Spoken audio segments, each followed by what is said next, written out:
nous a promis ta venue. Et il a dit que quand tu seras là, tu vas nous conduire dans la vérité.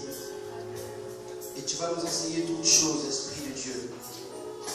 Et Paul dit que ceux qui sont fils de Dieu sont conduits par toi. Ce soir, nous avons besoin de toi, Esprit de Dieu. Viens nous conduire dans ce moment. Viens nous enseigner toi-même, Esprit de Dieu. Et Jésus a dit que quand tu viendras, tu glorifieras son nom. Viens glorifier le nom de Jésus. Parce que c'est lui qui nous rassemble ici ce soir. Merci, Esprit de Dieu, pour ta présence. Sois élevé, sois glorifié, sois magnifié pour les siècles des siècles. Amen. Amen. Est-ce que quelqu'un peut acclamer notre Dieu?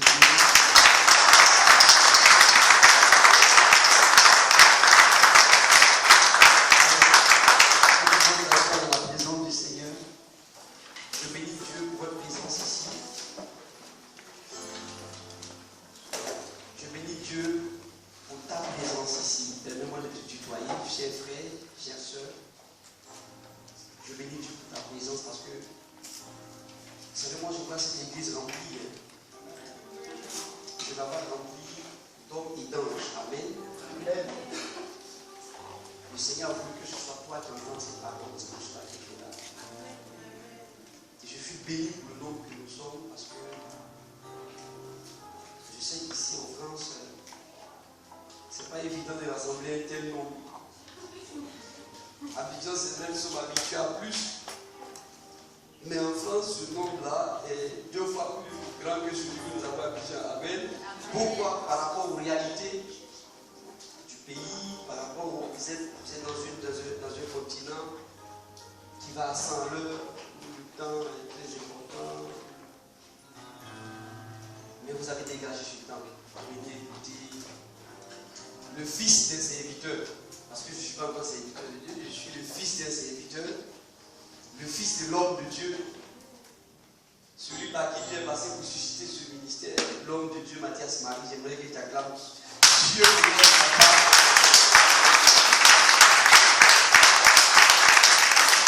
Alors, j'aimerais que tu acclames Dieu notamment pour papa parce que, vous savez, nous, tout ce que nous faisons, c'est parce qu'un jour, nous avons entendu l'homme parler. Nous avons entendu l'homme prêcher et nous avons été séduits par la parole de Dieu qui passait, qui sortait de cet homme. C'est ainsi que notre vie a été transformée. Il y a mon petit frère qui est ici avec nous, il y a mon épouse, elle me connaît avant, connaissait ma vie avant. Elle s'est fait la nette différence entre avant la rencontre avec le ministère et puis après la rencontre avec le ministère. Ce ministère a véritablement transformé ma vie et j'aimerais qu'on acclame Dieu pour le ministère.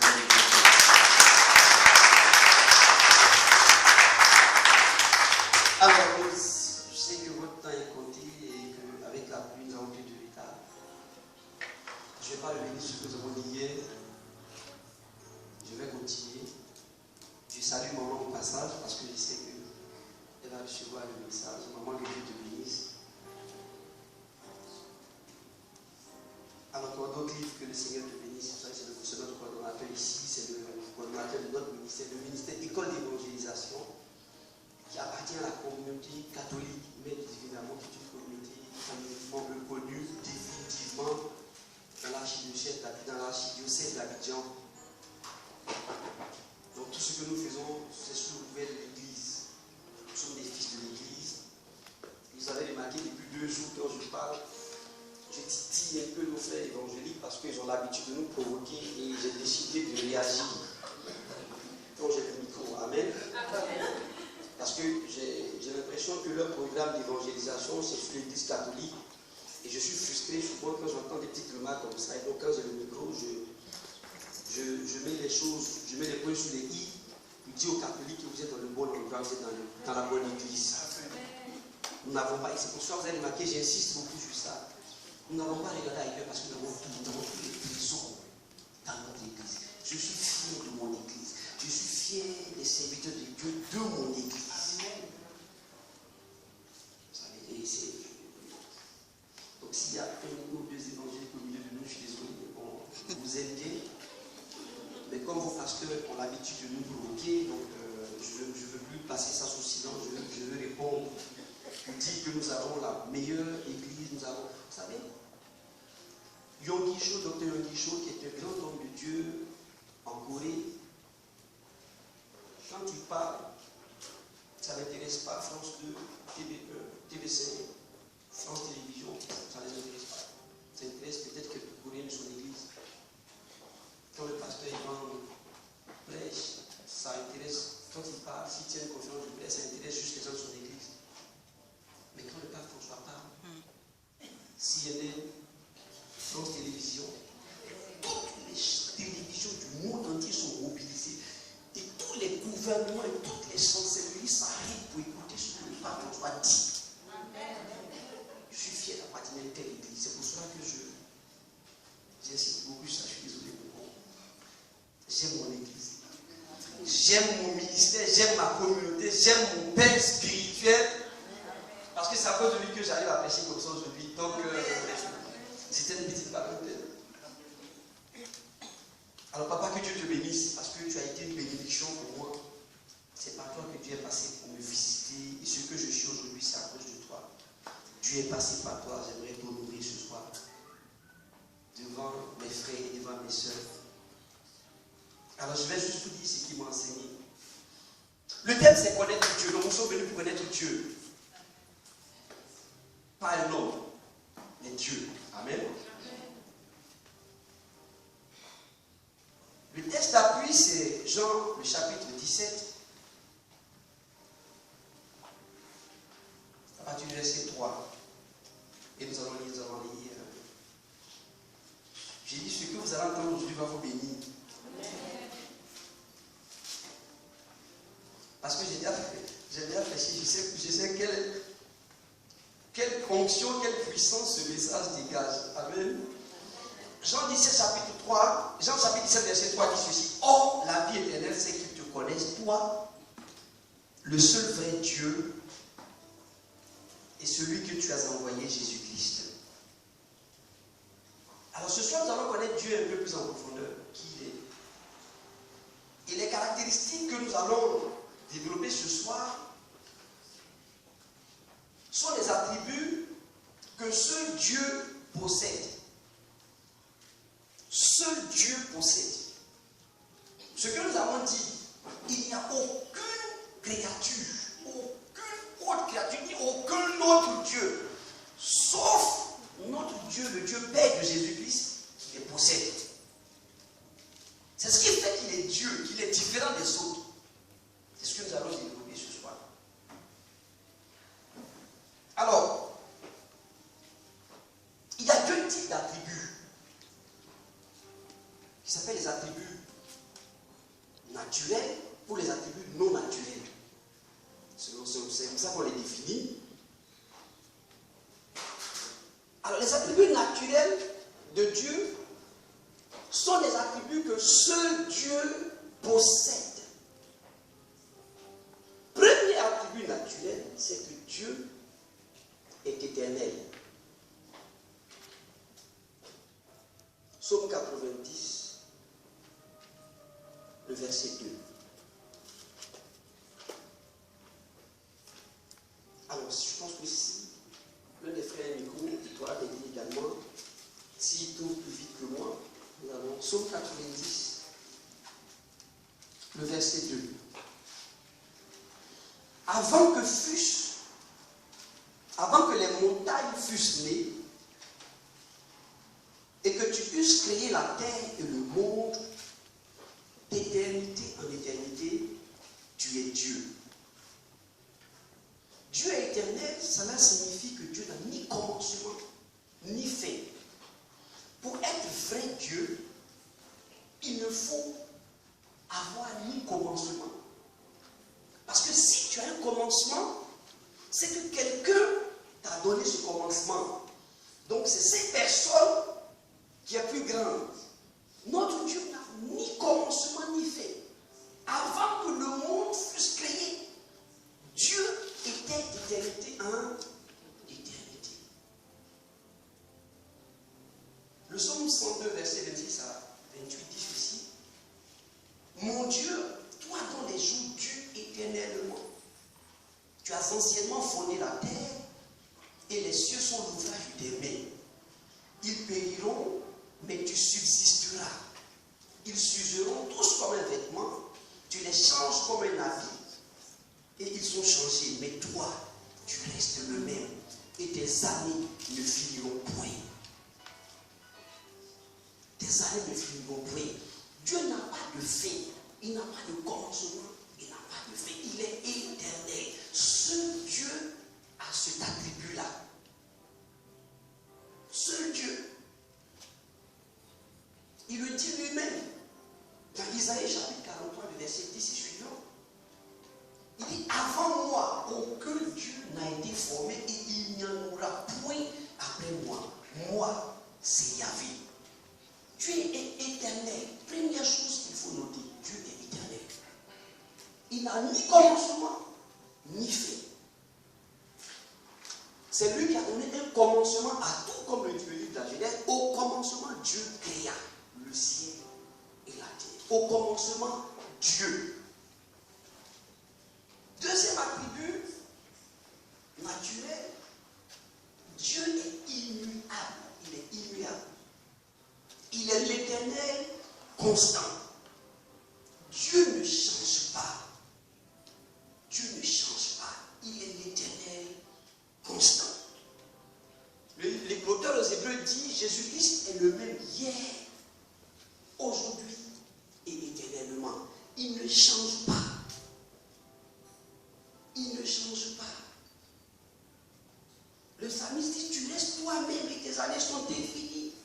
Et dans le livre du prophète Malachie, il est écrit, 8 mois, Yahvé, je ne varie pas. Et l'apôtre Jacques dit, en lui n'existe aucun changement ni l'ombre d'une variation. Dieu ne change pas. Ce que Dieu dit, quand Dieu dit, cela s'accomplit. Quand Dieu promet, il réalise sa promesse. Dieu ne change pas. Si c'est Dieu qui a parlé sur ta vie, amen. Si c'est Dieu qui a parlé, Dieu ne change pas. La parole de Dieu est immuable, comme lui-même est immuable. Dieu ne change pas, il n'est pas comme nous les hommes. Nous pouvons promettre quelque chose à nos enfants. Écoute, jour, si tu travailles bien, je t'offre un PlayStore, ou bien je ne sais pas moi, une PlayStation, je t'offre des vacances aux Caraïbes. Et puis, la facture d'électricité est venue un peu plus qu'habituellement. Le gaz, pareil. La sécu. Tous ces éléments-là ont bouffé une petite partie supplémentaire du budget.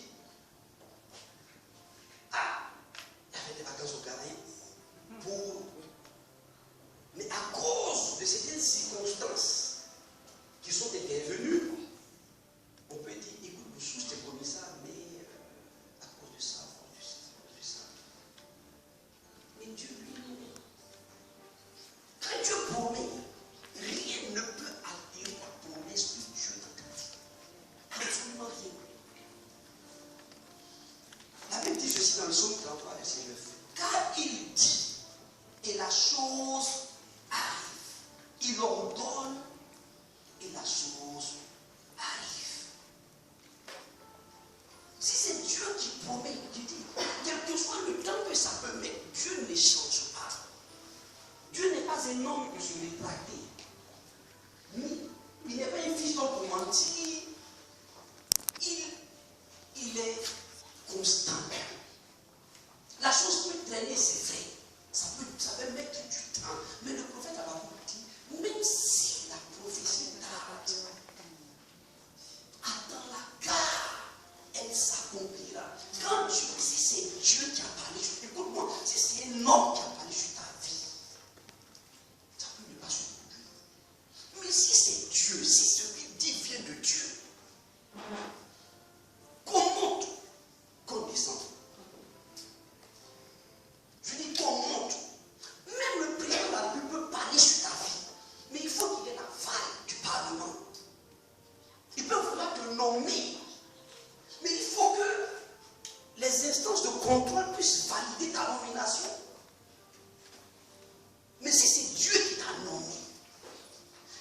que soient les personnes qui vont parler,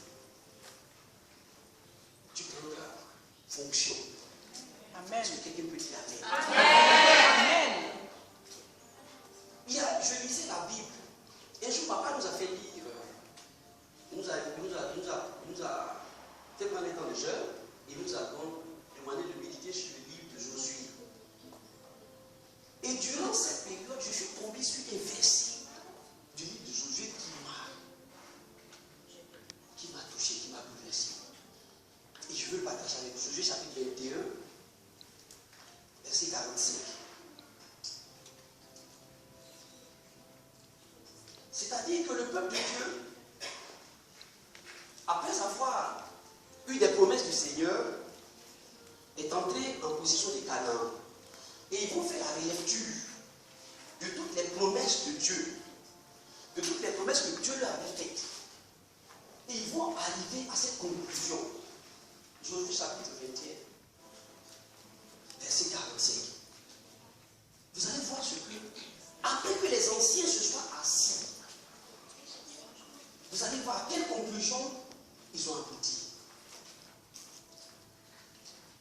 De toutes les promesses que Yahvé avait faites à la maison d'Israël, aucune ne manqua son effet. Tout se réalisa. Alléluia. Tout se réalisa. Aucune, ils ont pris promesse par promesse. Toutes les promesses que Dieu avait faites à la maison d'Israël, tout s'est réalisé. Dieu est constant. Quand Dieu parle, quand Dieu promet, il accomplit. Et ce n'est pas aujourd'hui qu'il va changer. Il le dit lui-même. Je veille sur ma parole pour l'accomplir.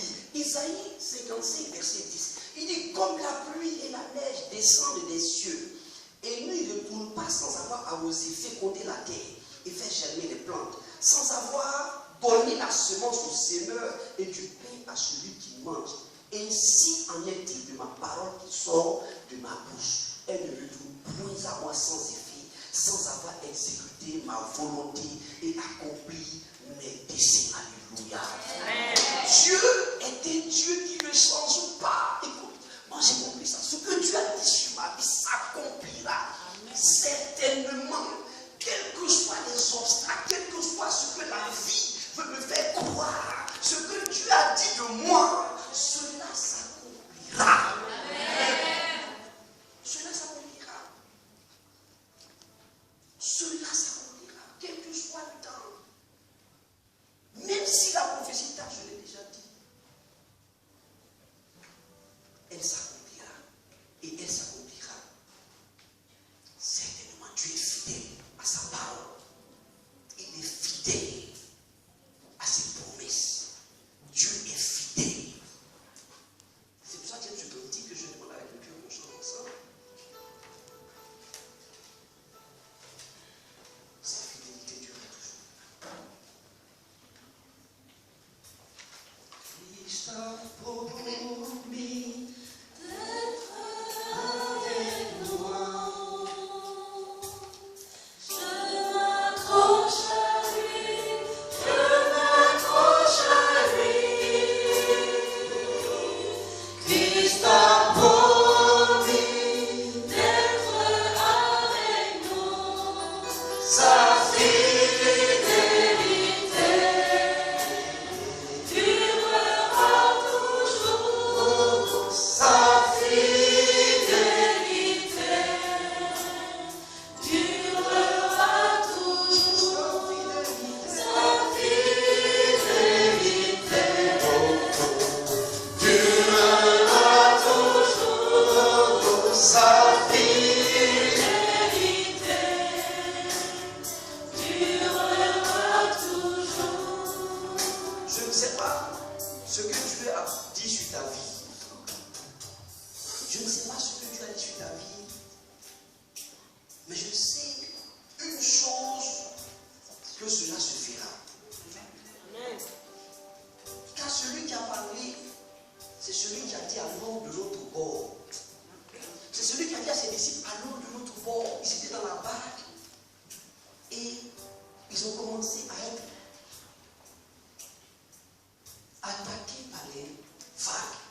réveiller Jésus en disant, mais Seigneur, nous sommes en train de mourir. Ils ont oublié que Dieu avait dit une seule parole. Il leur a dit, allons de l'autre bord. Il n'a pas dit, allons mourir dans l'eau. Il dit, allons de l'autre bord. Les vagues peuvent se lever dans ta vie. Les difficultés peuvent se présenter. Mais si Dieu a dit, je dis si Dieu a dit, cela s'accomplira.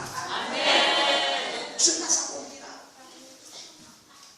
Il y a diversité d'opérations. Dieu, des fois, vous avez vu dans la Bible, Jésus impose les mains. Dieu peut imposer les mains pour guérir.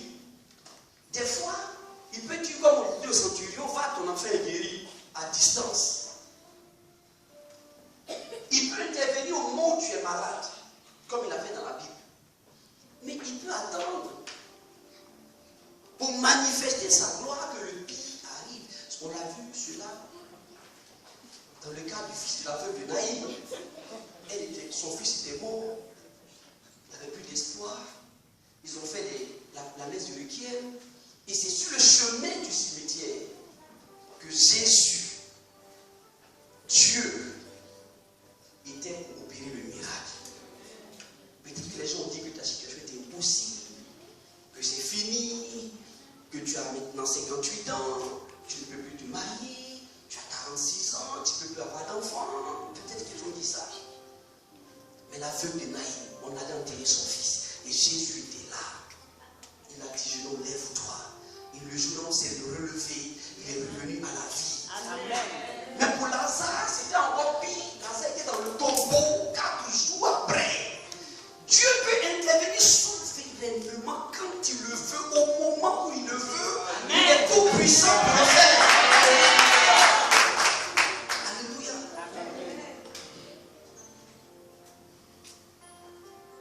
Oh, j'aime notre Dieu. L'autre caractère que j'aimerais qu'on voit ce soir, c'est l'omniscience de Dieu. Dieu est omniscient. Qu'est-ce que c'est que l'omniscience? L'omniscience, c'est l'attribut en vertu duquel Dieu sait tout. Le passé, le présent, le futur. Il voit tout, il connaît tout, il se connaît lui-même et il connaît toutes choses. Qu'est-ce que cela implique? Dieu connaît vraiment tout ce qui existe, partant des particules les plus infimes jusqu'à l'être humain. Les choses inanimées. Dieu possède une intelligence infinie qui sait tout, qui voit tout, le passé, le présent, l'avenir, jusque dans nos pensées et les secrets qui sont cachés dans nos cœurs. Il sait ce qui est enfoui au plus profond de l'homme. Il faut prendre avec moi, frère, le psaume 139, verset 1 à 6. Psaume 139, entre parenthèses 138, verset 1 à 6. Dieu sait tout, même ce que nous voulons lui cacher. Dieu sait tout. Il appelle chaque chose par son nom. Il sait ce qui est situé ici en France. Il sait ce qui se trouve, ce qui est situé aux États-Unis, à Frondon, mon village, à Oforitier, le village de papa. Alors mon papa, mon père spirituel, Mathias, il vient d'Oforitier.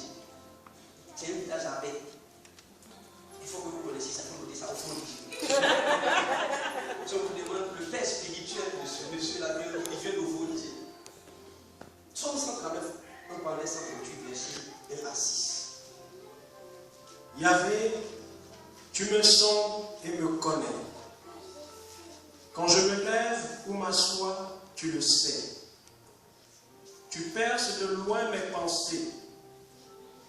Que je marche ou me couche, tu le sens. Tu le sens. Mes chemins te sont tous familiers. La parole n'est pas encore sur ma langue. Et voici, Yahvé, tu la sais tout entière. Derrière et devant, tu m'en sers. Tu as mis sur moi ta main. Merveille de science qui me dépasse, hauteur où je ne puis atteindre. Continue. irais-je loin de ton esprit ou fuirais-je loin de ta face? Si j'escalade les cieux, tu es là. Amen. C'est bon. Il dit, tu me sondes et tu me connais. Tu sais quand je m'assieds, tu sais quand je me lève. Tu pénètres de loin mes pensées. Tu sais quand je marche, quand je me couche. Tu pénètres toutes mes voies. Il dit, car la parole n'est même pas sur ma langue, que déjà, ô Éternel, tu la connais entièrement. Dieu sait tout. Jérémie chapitre 17, verset 8, il sonde les cœurs, il connaît les secrets des cœurs.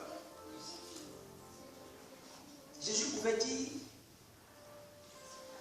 car votre Père sait bien ce qu'il vous faut, avant même que vous ne lui demandiez. Il dit, ne priez pas comme les païens, qui pensent qu'à force de rabâcher, voilà impressionner Dieu. Il dit non, avant même que la parole ne sorte, Dieu sait ce dont tu as besoin. Donc Dieu sait tout.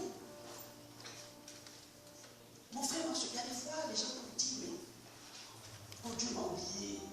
Non, Dieu sait. Il sait ce que tu vis. Il sait ce que tu souffres. Il sait ça. Dieu connaît tout. Le peuple d'Israël est en train de dire, mais Dieu nous a oublié, Dieu nous a oublié. Il appelle Moïse, il dit, dis à mon peuple que j'ai vu leur souffrance. Je connais leur souffrance, je connais. C'est pour cela, Moïse, je t'envoie pour aller les sortir. Dieu envoie un ange pour nous.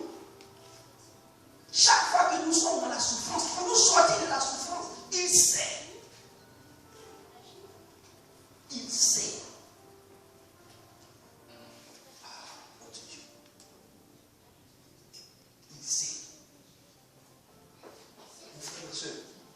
Même ce qui est caché dans mon cœur, Dieu sait.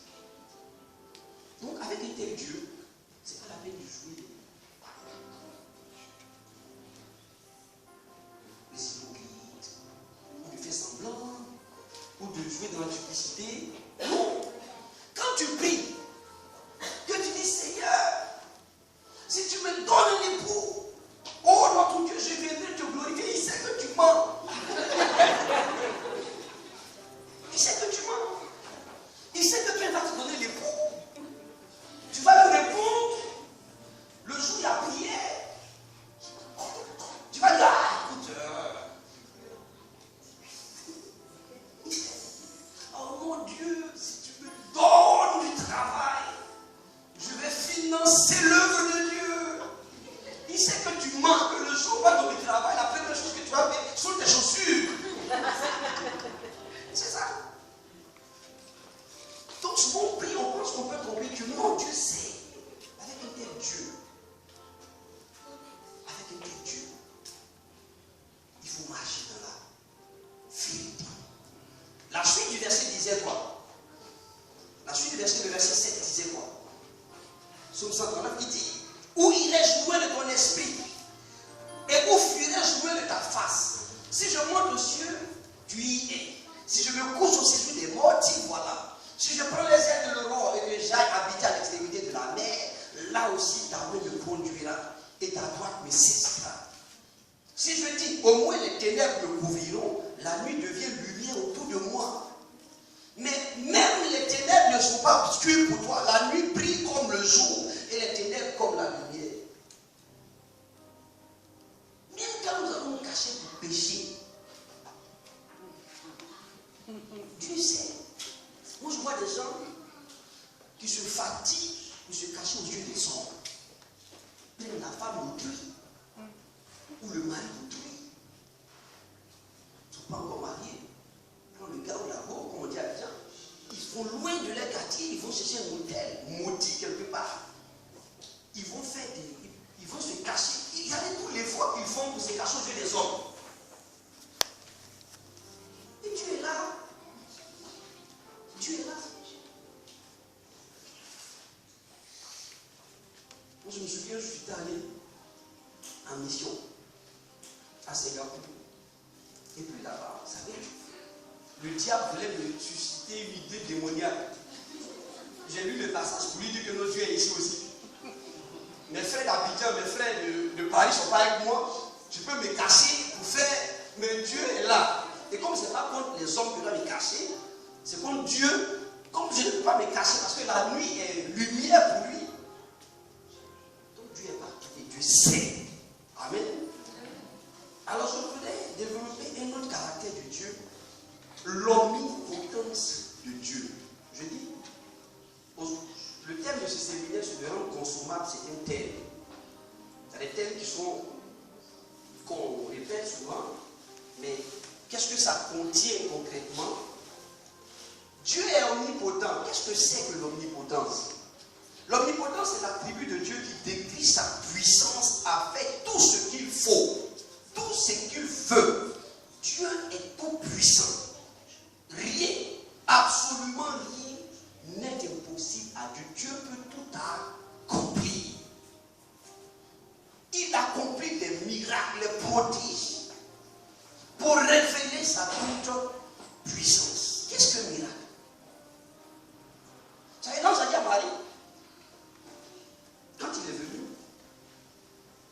il dit, la puissance du Très-Haut te donnera de son nom, et tu seras enceinte, tu enfanteras un fils. Et qu'est-ce que Marie m'a dit, comment cela va se faire? Et l'ange lui dit, rien n'est impossible à Dieu. Mais cette phrase puissante, rien, Dieu peut tout faire.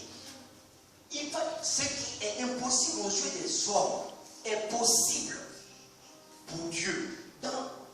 Dieu peut suspendre les lois naturelles et fonctionner selon des lois que la raison humaine ne comprend pas. Par exemple, une femme sans trompe peut tomber enceinte. Sans trompe. Dieu n'a pas besoin des trompes d'une femme, c'est parce qu'il ne veut pas choquer les médecins.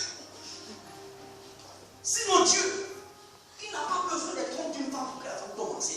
Donc si tu vas à l'hôpital, quand tu dis que tes trompes sont bouchées, qu'ils ont sectionné tes trompes, ça Dieu n'en a pas besoin pour que tu tombes enceinte. Non.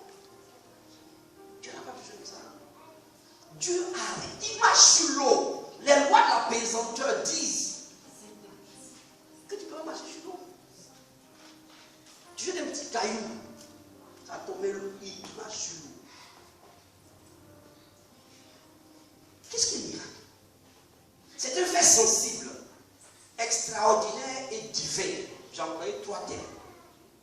Un miracle est un fait sensible, extraordinaire et divin. Sensible, c'est-à-dire qui tombe sur les sens. Un fait qu'on peut observer et vérifier. Extraordinaire, c'est-à-dire en dehors du cours ordinaire des choses. Un miracle a une qualité de merveilleux. Divin, c'est-à-dire qu'on ne peut attribuer qu'à la puissance agissante de Dieu. Nous avons vu des gens sont allés à l'hôpital, du cancer, avec une métastase face terminale. La prière de l'homme de Dieu, notre papa. Oh! Alors j'ai dit, c'est parce que, en fait, vous savez, quand je prêche, je n'aime pas trop faire. Je me dis, attends, le papa. C'est pour ça que quand je prêche papa, celui qui m'écoute, il faut qu'il sache que j'ai été formé par papa et que ce que je vous dis, c'est papa qui m'a enseigné. Donc, je ne vais pas répéter par son micro, comme je n'aime pas faire comme les évangéliques, je ne suis pas évangélique, je suis catholique. Donc, il faut savoir une chose, je suis un fils, un serviteur de Dieu qui a été enfanté par un père. Et ce que je fais, c'est ce que mon père m'a enseigné. Il y a des cancers. Papa a prié. Oh frère, oh là.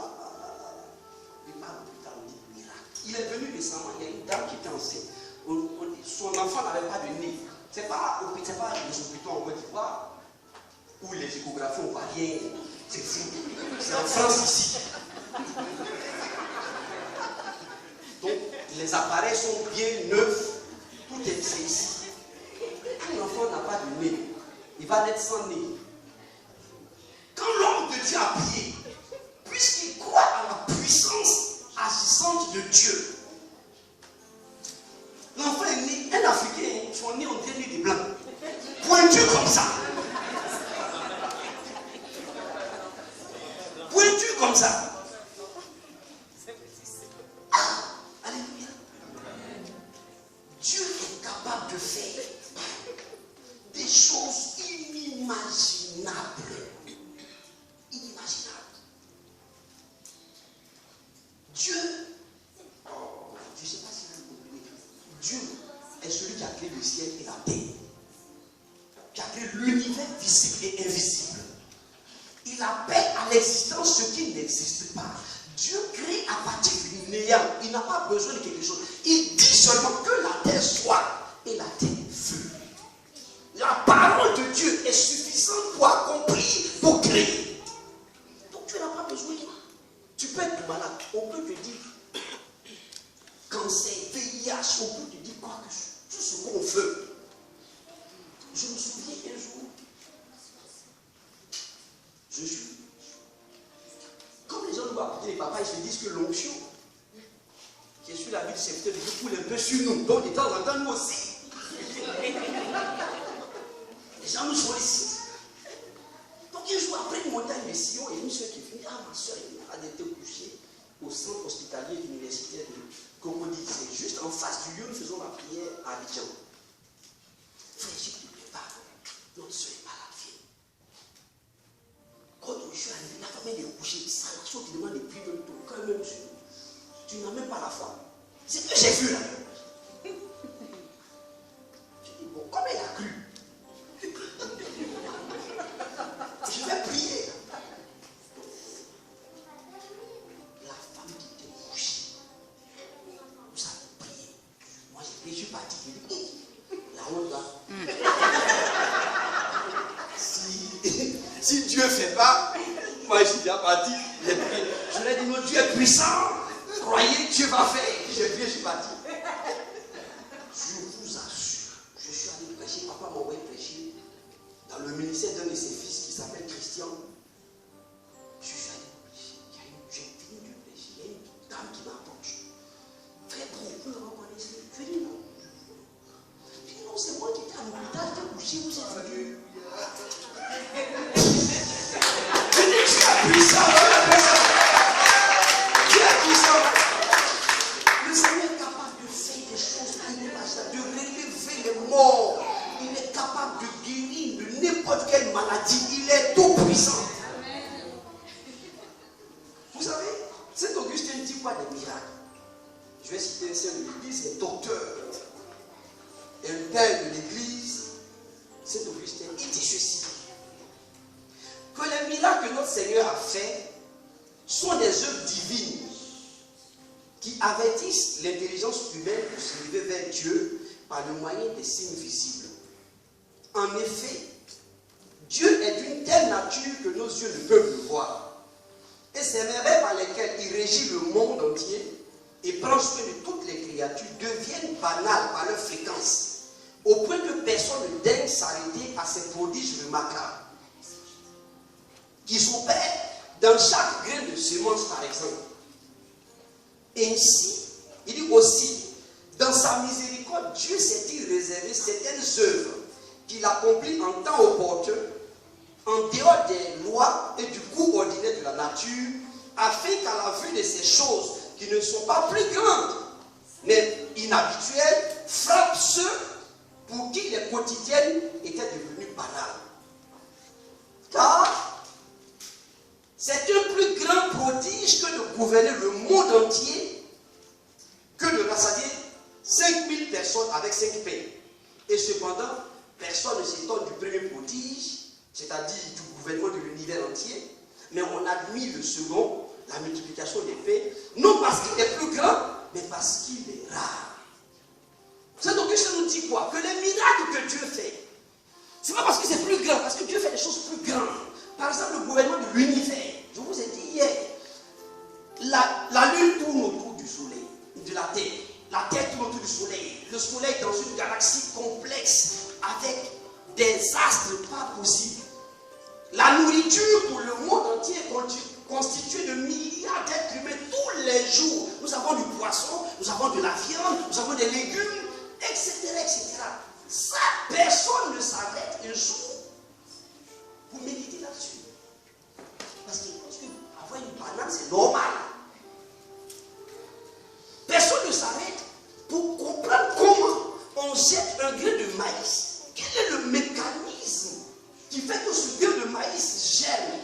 produit du maïs par la suite. Personne ne fait attention à ça. Personne ne fait attention à ces choses-là. Même à la respiration. Au cœur qui bat, quand on se lève, pour les gens c'est normal. C'est pour ça qu'il y a des gens qui peuvent dire qu'ils ne croient pas en Dieu. Parce qu'il s'est levé le matin, ses yeux sont ouverts. Mais dès qu'on dit un paralytique, lève-toi et marche, et qu'il se lève et marche, il dit waouh, Dieu est puissant, Dieu est grand.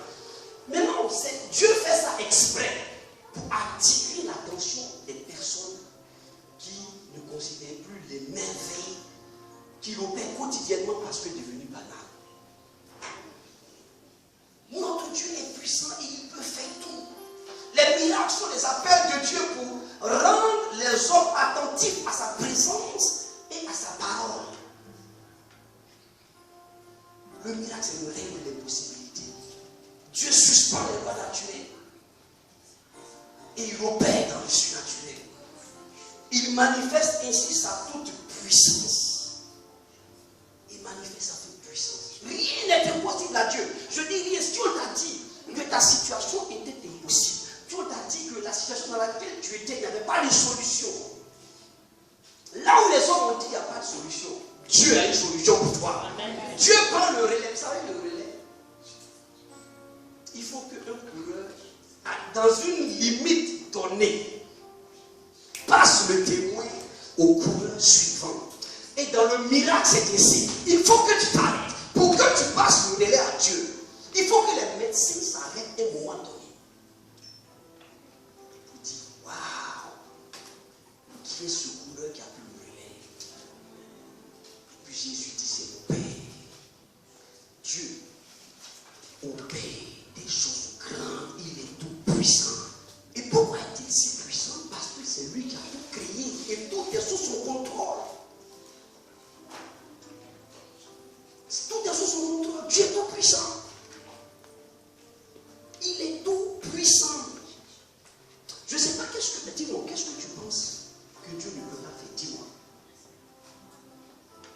Qu'est-ce que tu penses que Dieu peut faire? Guérir les malades? Donner un époux à quelqu'un? Toucher le cœur de ton époux qui est devenu rebelle? De ton enfant qui est perdu, qui est devenu rebelle? Dieu ne peut pas tuer son cœur pour qu'il revienne. Dieu incline les cœurs des rois. Il a fait pour la reine Esther. Lorsqu'elle est partie devant le roi Assuérus, Dieu a incliné son cœur. Dieu est celui qui incline même les cœurs. C'est-à-dire que les gens qui ne voulaient pas te sentir, Dieu est capable de toucher leur cœur et de renverser la situation en ta faveur. Amen. Notre Dieu est grand, notre Dieu est puissant.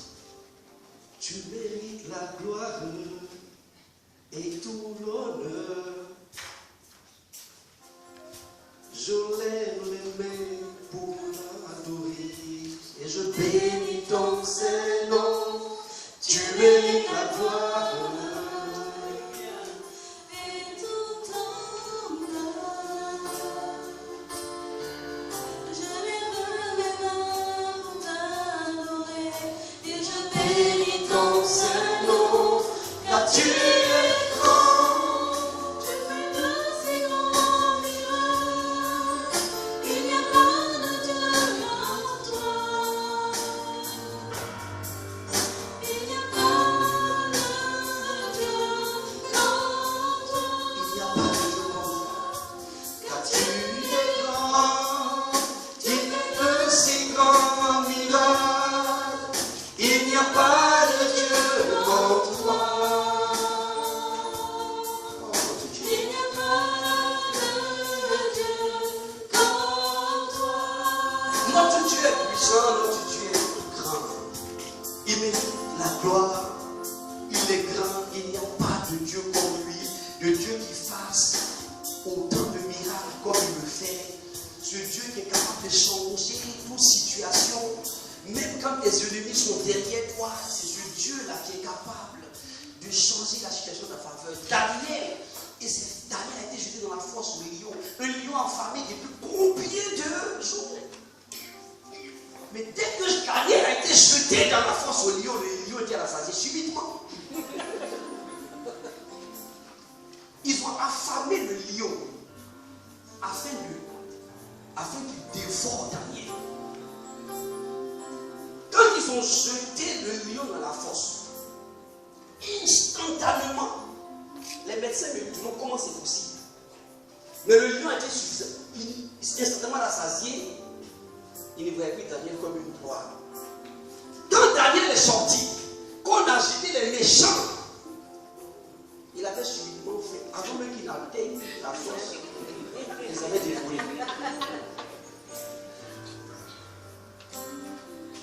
David était devant Goliath. Situation d'impossibilité. Situation d'impossibilité. Goliath était là depuis 40 jours devant l'armée d'Israël. Personne n'arrivait à avancer. David était tout jeune enfant.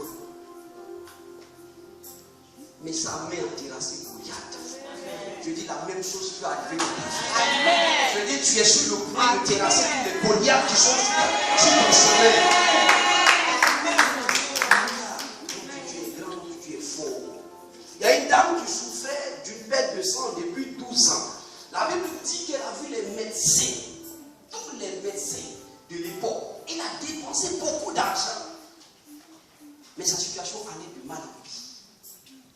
Mais le jour, elle a rencontré le Dieu de l'impossibilité, la puissance des puissances, l'alpha et l'oméga, le commencement et la fin. La Bible dit qu'à l'instant même elle a touché Jésus, la perte de sang s'est arrêtée. Et c'est la source de la perte de sang qui a été touchée. Notre Dieu est puissant. Notre Dieu est puissant. Il est le maître de l'univers, le maître de l'histoire. Il établit les lois qui gouvernent tout, du plus grand jusqu'au plus petit des mouvements de tout l'univers. Il prend soin de tout et rien ne lui échappe. Il dit, et vous donc, même vos cheveux sont comptés. Rien n'échappe à la puissance de notre Dieu. Il y a une sainte qui dit, si c'est clair, elle dit ceci, qu'aucune feuille de tombe des nappes sans que notre Dieu n'ait donné la permission. Nous sommes en automne, non? Les feuilles vont tomber. Toutes les feuilles qui vont tomber, Dieu les connaît déjà. Mystère, insondable.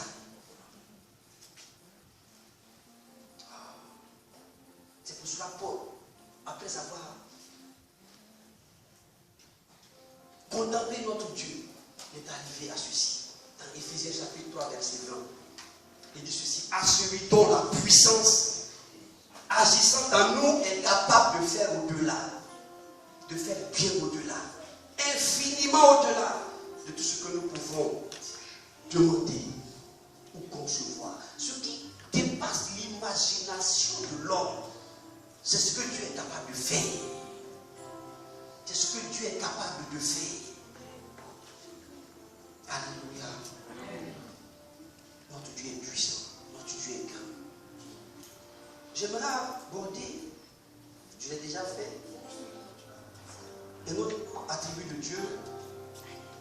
Dieu est immense et omniprésent. Dieu est au-dessus de toutes les mesures de l'espace. L'univers ne suffit pas à nous contenir. Salomon a dit, les cieux et la hauteur des cieux ne peuvent te contenir. À plus forte raison, ce temple que j'ai construit. 1 Roi chapitre 8, verset 27. Et Dieu dit lui-même, n'est-ce pas moi qui remplis le ciel et la terre, dit le Seigneur. Le ciel est mon trône et la terre est mon marchepied. Isaïe 66, verset 1. Il est pur esprit, donc je trouve partout à la fois. Pendant que nous sommes ici, Dieu est ici avec nous. Et il est réellement avec nous. Mais il est en même temps au Fouridjé, dans le village de papa. Il est en même temps à Fondebo, mon village. Il est à New York. Il est en Chine. Il est à Chongqing en Chine. Il n'est pas ici à 2%. Et à 2% l'autre côté. Non, il est ici en même temps à 100%. Et il est là-bas à 100%. Il est immense. Il remplit. L'univers ne peut contenir notre Dieu tellement il est grand. Il est présent partout. Il est le diable n'est pas présent partout. Il ne peut pas avoir ce caractère.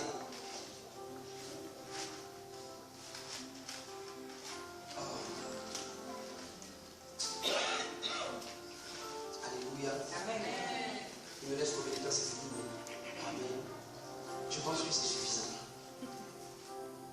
Ce qu'il faut savoir, donc, c'est que Dieu essaie. Je vous cite juste ce que j'ai voulu développer. Dieu est bon, il est infiniment bon. Il est bon. Et le psaume dit, oui, le Seigneur est bon, éternel est son amour. Et un autre psaume qui dit, goûtez, voyez comme il est bon le Seigneur. Son amour est inconditionnel pour nous. Il est bon, il nous donne gratuitement. Tout ce que nous avons est un don de Dieu, un don gratuit de Dieu. Il en a pour tout le monde. Dieu donne généreusement, il en a. Ses largesses sont infinies. C'est pour ça qu'il ne comprend pas que les gens soient jaloux. Les jaloux, Dieu ne comprend pas. Quand ton frère roule dans une X6, Dieu est en train de te montrer comment il peut te bénir en réalité. Donc quand ton frère roule dans une X6, Dieu te dit bénis Dieu pour sa vie. Parce qu'il peut te donner aussi une X6 ou bien une Range Rover. Amen. Voilà. Et je le dis souvent, si Dieu bénit ton frère puissamment, c'est qu'il peut te bénir violemment. Alléluia. Amen. Il y a quelqu'un qui n'a pas dit Amen. Non. Dieu, tu ne comprends pas, il y a des femmes, ta soeur, ça va se marier. Je pense qu'il est déjà arrêté. Tu es jalouse parce que ta soeur se marie. Si Dieu donne un époux à ta soeur, c'est pour que tu sois content. Il te montre ce qu'il va te donner après. Amen. Quand du mariage de leurs amis, puis ils sont tristes. Dieu en a suffisamment pour tout le monde. Il en a suffisamment pour tout le monde. Les trésors, les coffres forts de Dieu sont inépuisables. Que Dieu nous bénisse. Si vous voulez, rapidement, je cite, je ne développe pas, je cite. Il est miséricordieux. Dieu est un Dieu de compassion. Dieu est un Dieu patient. Dieu est juste et équitable.